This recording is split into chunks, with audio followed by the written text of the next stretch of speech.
கதையோட தலவரலாறு பற்றி பார்க்கலாம். தேவர்களை துன்புறுத்தும் அசுர மன்னன் சூரபத்மனை அழிக்க முருகப்பெருமான் படைக்கப்பட்டார்.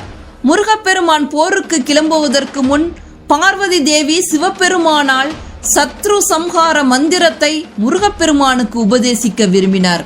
முருகன் தன் தந்தையை அணுகிய போது கடும் தவம் செய்த பிறகுதான் உபதேசம் செய்ய முடியும் என்றும், கடம்ப மரம், கங்கை நீர், தர்ப்பை, மகாவிஷ்ணுவுக்கு சிவதீட்சை பெற்ற சந்நிதி என 4 வேதங்கள் இருக்கும் இடத்தில்தான் தவம் செய்ய வேண்டும் என்றும் கூறினார்.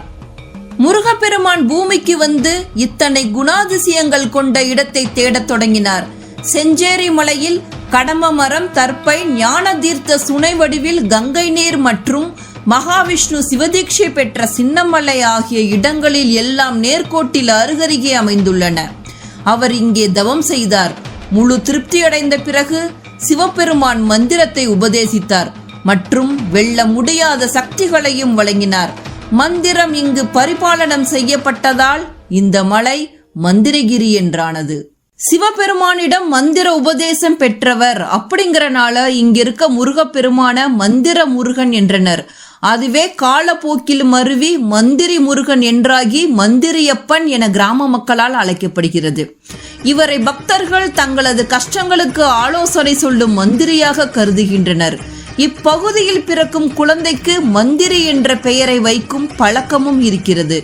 மந்திர உபதேசம் செய்த மலை என்பதால் இம்மலையை மந்திராசலம், மந்திரகிரி என்றும், முருகனுக்கு அருள் செய்வதற்காக சிவபெருமான் தென் திசை வந்து இங்கு வீற்றிருப்பதால் தென்சேரிகிரி என்றும் அழைக்கின்றனர்.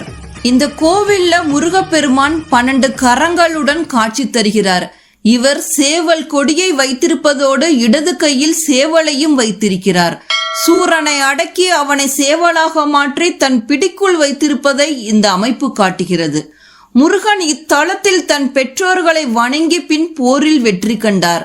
இவரது மயில் வாகனம் வடக்கு நோக்கி இருக்கிறது. இத்தலத்தில் உள்ள திருமால் தனது வலது கையில் லிங்கத்தை வைத்தபடி காட்சி தருவது விசேஷமான தரிசனம்.